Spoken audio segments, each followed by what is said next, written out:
What's good, college football gamers? It's your boy Fen checking in with another College Football 25 YouTube video. And in this one, I want to go over specifically the transfer portal part of the offseason. A couple things I think you should be considering as soon as you have those transfers open up and available for you to recruit during this offseason 4-week period.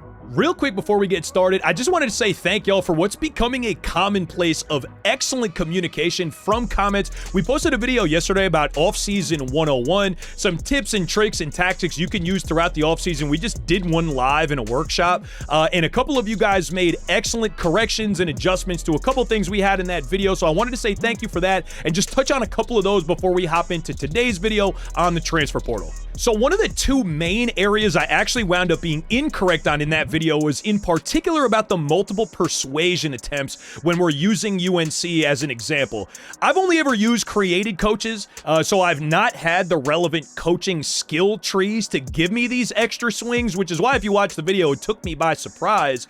But come to find out, again, big thanks to the comments, that this was in particular coaching skill adjustments in the CEO branch that was giving you both more persuasion attempts and also let you swing extra times on each persuasion attempt to try to make sure you keep your guys in town. I thought that might have been just a default feature. It was not indeed, so I appreciate you guys bringing that to my attention, and we can make that correction here. The other correction I want to make sure I broadcast here is that of the training results screen. Now, this does not feel very intuitive that they would not actually show us the results of the training. They're kind of just showing you your roster again. And like I said, the comments correctly pointed out that the green arrows that we were seeing in the training results tab were actually attributes that were being positively affected by whatever you had going on in your coaching skill tree to help your current players in some of their ratings. So you're not actually seeing the results of any training, unfortunately, and it doesn't seem like there's any way that you could do that shy of just screenshotting a before and after and comparing those two. But I wanted to make sure we were able to clarify and rectify that, and again, big thanks to y'all for helping me out there. One of my primary goals for like a 101 or strategic series, kind of like we've been doing here, is making sure we get stuff right. I'm never going to be too proud to make adjustments or put out some better information when we get them. So not only do I welcome any and all input that y'all folks have, I wanted to remind you how valuable it's been to make sure we're able to correct this, and I'll take it upon myself to put out the new best information as I get it. It's been a treat to be able to learn this stuff together, and I'll need your help to continue forward to make sure we keep getting this stuff correct. So with that out of the way and without any further ado, let's take a look at our Old Dominion Sim-Recruiting dynasty. It's in the offseason of year 3. We're at the transfer portal stage, and I think we should talk about some of the ways I think you should prioritize your hours during these 4 weeks and a couple of the column sorts that you can use to make sure you're getting the most out of this phase, because I'm going to be honest, the transfer portal has absolutely saved some pretty tough recruiting classes for me, and maybe a couple things in this video will help you do the very same thing if you need the bailout. I hope you enjoy.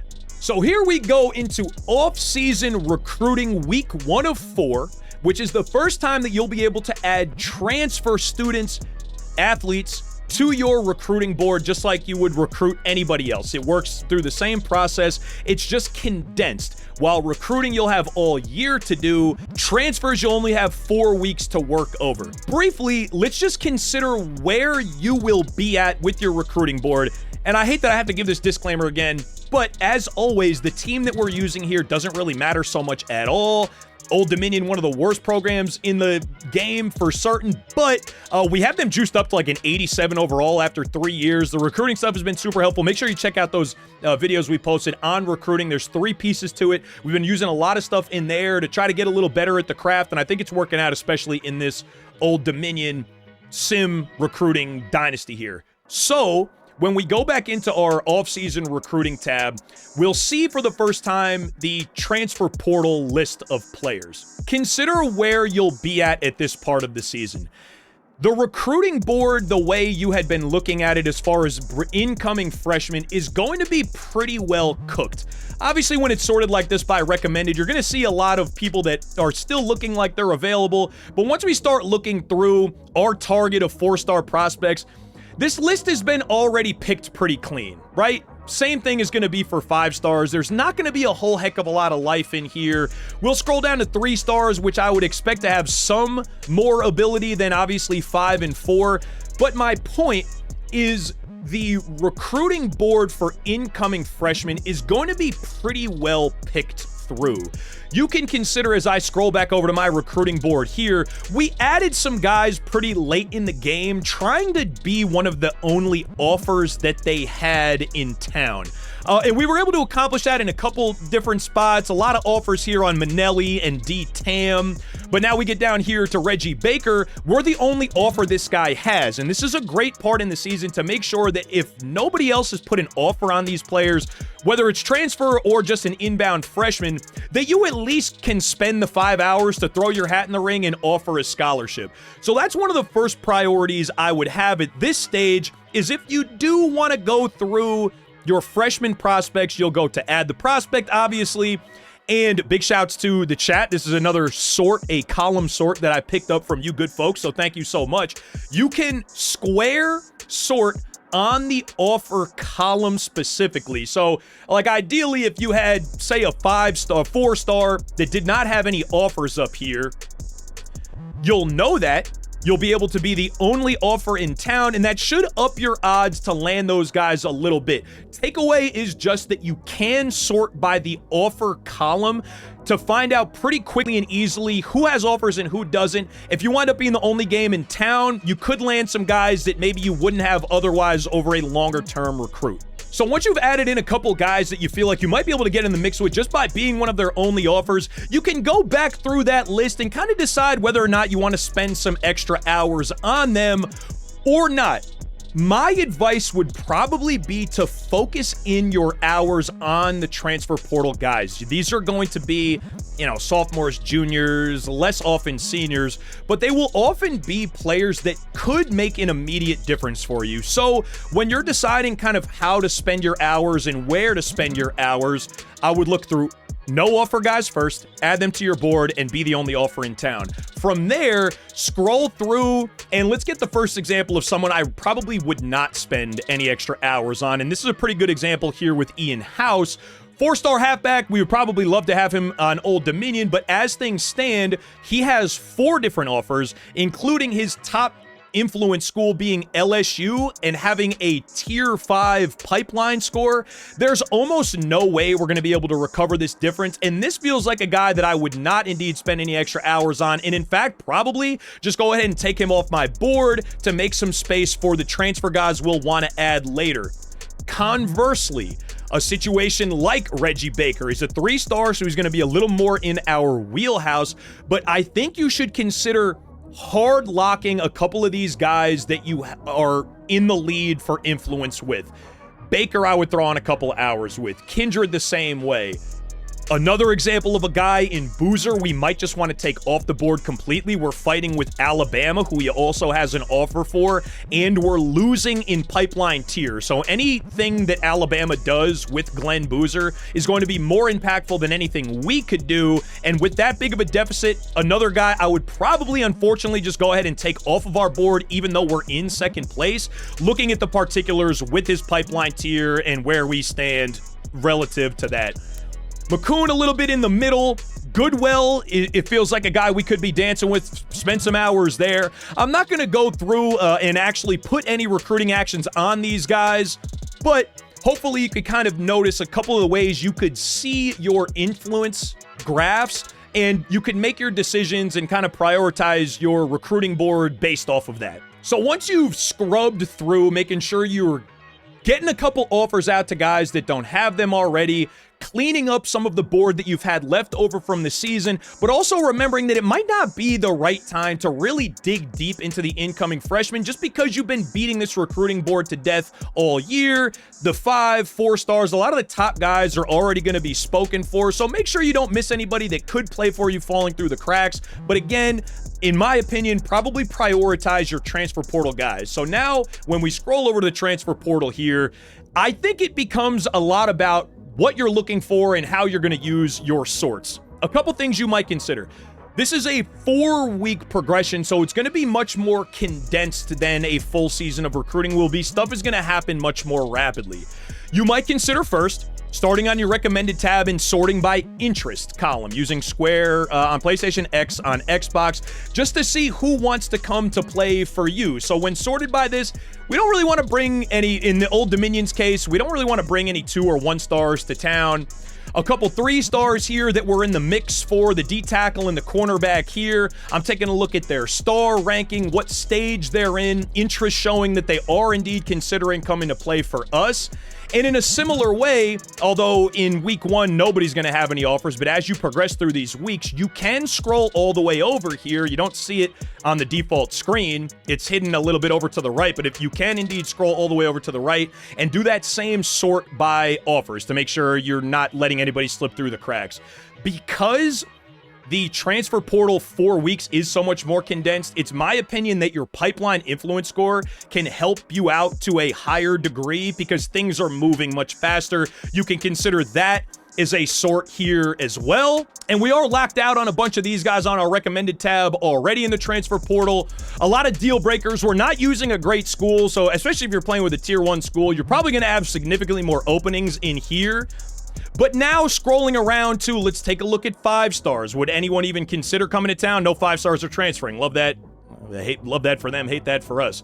Scroll down to 4 star here. Anybody interested in coming to town for us? No. And on Old Dominion, I mean, it's just going to be a process of elimination.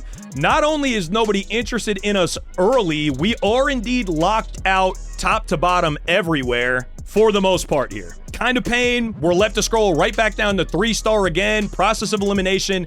This seems to be where Old Dominion is kind of going to have to make your money on 3 star transfers. You see, we're sorted by interest right now. We're in 3rd place here. So really all of these guys that are even considering coming to town, we start at the top. We've made sure we're not going to miss any 5 stars or 4 stars that feel like they might want to come to town for us. We're left to 3 stars. This will be, obviously kind of school specific. Old Dominion is a 1.5 star program. It's not going to have the options that like an Ohio State or a Penn State will, for example. So whittle it down, start big, see what's available, and kind of get smaller and smaller as you go. Our sweet spot here certainly seems to be 3 star prospects. We've filled out our board to 31. And kind of conversely to some advice we've given about setting up a recruiting board in early season to start a season with a created coach where you're going to have limited hours, I don't feel like you really stand to lose all too much here by filling up your recruiting board in the transfer portal. So we'll have it sorted by interest first. Let's scroll over. Nobody's going to have offers just yet, so that won't be useful. Let's take a look at our pipeline influence to see if we could get any help on that front. And it looks like Brink we're already targeting. Same thing with the safety here. It's only going to show us 3 stars, so we kind of have clearance to just scroll through here. Deal broken and locked out in a lot of different spots, but we know we're at least looking in the right places, and we will not actually even be able to find any more 3 stars to add to the board.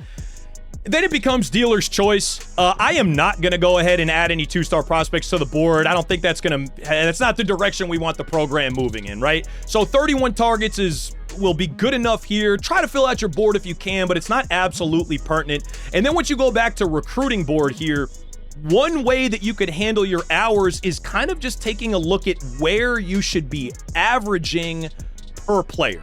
So if we look at our uncommitted guys, we have 1, 2, 3, 4, 5, 6, 7, 8, 9, 10, 11, 12. 12 guys that have scholarships already. Another 1, 2, 3, 4, 5, 6, 7, 8, 9, 10 guys that need scholarships. So that's going to cost us 50 right off the top. So we are looking at 550 hours after we offer these guys scholarships to be split between, what did we say, 10 and 12, to be split between 22 people. Let me not do this math in my head. Hold on a second. W calculator break. So if you wanted everything to be even, and it doesn't have to be, you can average spending 25 hours per prospect. You can use that as your baseline, even if you wanted to just set everyone on 25 first, and then go back over and comb it again, like we did a couple minutes ago, taking a look at where you think you're really going to be out of the mix. Marshall, not going to be a great place for us to spend hours here either. We're in 3rd place. We don't have a pipeline influence tier there. Same thing here with Pritchett. No pipeline influence help on Greco. So if you wanted to just be even and take it truly one step at a time, Figure out how many hours you have to spend. Consider if you wanted all things to be even, what that would look like. And if you even wanted to see it for yourself, just put on the 25s, go back over, comb through it again, and you'll just kind of repeat this process as y'all already know from all of your work recruiting throughout the season. Other than that, everything still works exactly the same. I don't think there's as high a value in scheduling visits during the transfer stage because you don't have any games in the offseason. I would prioritize in the first couple of weeks just getting as much information as you can and stacking as many hours on the guys you really want to get to town, stuff y'all know already for certain. And as always, if you wind up with opportunities by week 2, 3, since things are going to move quickly, they're going to cut down to their top 8, top 5, and then top 3 much faster than a full season of recruiting will. You can consider moving to your hard sells as soon as you can. Just keep in mind, you're going to need to gather the information first. You never want to go in blind. So then all of your old recruiting tactics come back into play. Getting influence high enough to make their cutoffs, the top 5 being the sweet spot. I don't think there's as high value in scheduling visits, although it's going to be more than 0. I just don't think it's going to be the same as when you have them visit, you know, during the season. They get to see a home game. It seems like they're kind of telling us that. If there's no game happening, the visit's not going to hit quite as hard. Get your influence up. Move to a hard sell as quickly as you can. Comb your list after every week, like we went over here, and then just make sure you're not wasting hours in a losing effort. With a couple of the guys that we went over here is certainly going to be losing efforts. You're considering how much ground you could possibly make up. You're going to consider whether your pipeline tier can help you out. It's essentially a speed run of a recruiting experience. So you need to do all the things that you know how to do. It just has to happen a little bit faster. So hopefully some of the info on ways that you can sort, a couple different filters that you can look through might have helped you out a little bit here in the transfer portal. My advice would be to prioritize transfers over working the old recruiting board of incoming freshmen, just because it's already going to be kind of cooked and you have what is essentially a fresh start on the transfer portal. Start big, whittle down smaller, depending on what type of school you're playing with, or a created coach, or a tier 1. It's going to look a little bit differently for everybody, but you want to make sure you're not going to miss any big dogs. So start 5-star, then go 4. You could take a look at your pipeline for your filter there as well.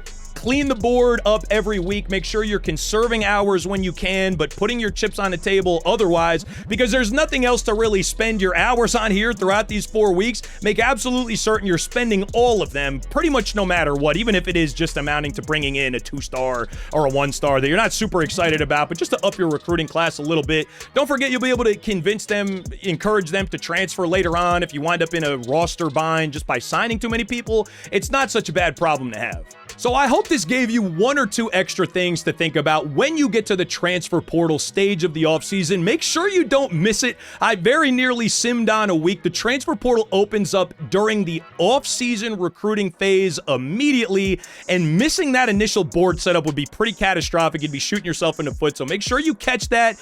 Prioritize the transfers. Make sure you don't miss any big dogs. Use all of your available filters and the square button to sort. Remember, you can take a look for who has no offers in its own column. Go forth and recruit. Hope you guys enjoyed the video. Can't wait to see you in the next one, y'all. Peace.